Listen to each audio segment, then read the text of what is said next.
ഇത് കുമ്പില്ലാക്കണ്ണം വാഴ തന്നെയാണ്.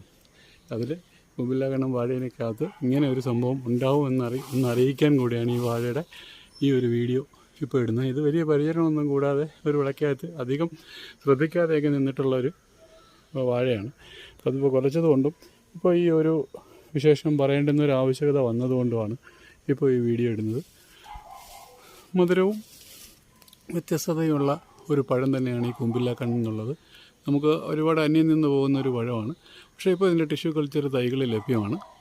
അപ്പോൾ അതിനകത്ത് ഇങ്ങനെ ആർക്കെങ്കിലും വാങ്ങിക്കൊണ്ട് പോയിട്ട് ഇങ്ങനെ എന്തെങ്കിലും ഒരു അനുഭവം ഉണ്ടെങ്കിൽ അതിൽ പേടിക്കേണ്ട കാര്യമൊന്നുമില്ല. ഇത് കുമ്പില്ലാക്കണ്ണം തന്നെയാണ് ചില സമയങ്ങളിൽ. അപ്പോൾ ഇതിന് മുൻപുള്ള ജനറേഷനിൽ കൂമ്പോട്ടും ഇല്ലായിരുന്നു. ഇത് കായ വിരിഞ്ഞ് കഴിഞ്ഞ അപ്പോൾ തന്നെ കൂമ്പ് മാറിപ്പോയി.